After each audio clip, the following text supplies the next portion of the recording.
We all have the power to change our realities, every minute of every day, at all times. Here's an example from Lexi. She was in the park one afternoon, having lunch at a picnic table, enjoying the view of the rushing water as it wove its way between the rocks. She was enthralled by the tranquility, the hum and buzz of human chatter and laughter bustling behind her, but in front of her, it was serene. Bliss. A string of tiny joys unfolded as she mindfully ate her leftover salmon, turned into a sandwich, one small, delightful bite at a time. She savored the softness of the bread, the tang of the mayonnaise giving a little zip to the thick chunks of fatty salmon, tender and creamy in every bite. It was a moment of heaven on earth. Lexi was truly experiencing, for the first time, so many back-to-back moments of bliss. In fact, most of her days had started to become about finding those tiny joys, tuning in, getting quiet, and enjoying the now so immensely. This way of living was still new to her, and she was enamored. Life could actually feel this easy. Life could actually be this enjoyable. Back at the picnic table, immersed in her peaceful moment, Lexi was startled when 7 young guys walked up to the table beside hers. They were loud and rowdy, and she didn't want them encroaching on her perfect, delicate moment. She turned her back to them, trying to hold on to the feeling as she finished her sandwich. It wasn't that there was anything wrong with what they were doing. It's just, she had been so enjoying the moment without them. And then, in that moment, she realized she had 2 choices. Option 1. She could stand her ground. After all, she got there first. She was enjoying her moment, and she didn't want to let a change in the environment ruin that. So she could try to stay in her peace, will herself to keep focusing on the water, on the birds, on her breath.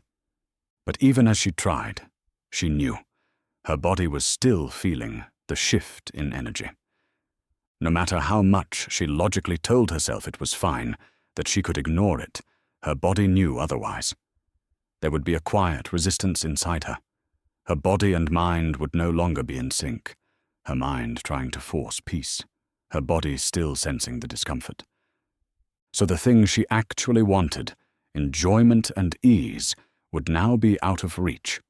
She wouldn't be able to get back to that feeling of total tranquility, no matter how hard she tried. Option 2. She could validate how her body felt, and lovingly tell her mind and ego to take a rest. She could say, "Yeah, okay. I feel a bit uncomfortable. The energy here has shifted. That makes sense. There are more people now, more energy in the mix."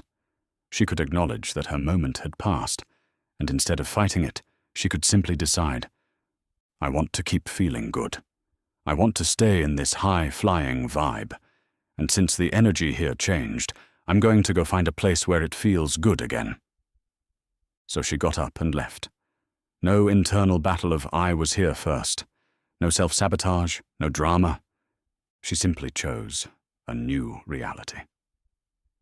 And as she walked away, the sunlight kissed her face, illuminating the path ahead, and she was right back in her high-flying vibration, right back in the goodness. She didn't fight what was. What was loud boys beside her. She simply chose differently.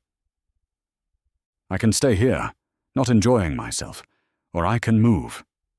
She moved, and kept enjoying herself. That is the power you have. Every moment, every day, every minute. You can change your reality. If you don't like something, look somewhere else. And she did. She didn't make it complicated. She didn't push through discomfort. She took the path of least resistance, and chose what made her feel good, moment to moment. And if she encounters something she doesn't like again, she'll recalibrate, she'll choose again. It really is that simple. So if there's something in your life you don't like, choose something that does feel good. And then keep choosing what feels good. Slowly, steadily, you'll learn to lead your life not from logic, but from how something makes you feel. That's your real guidance system. So here's the real question. Where are you trying to hold your ground in a space that no longer feels good to you? And be honest, are you staying because your ego or mind is telling you that you should?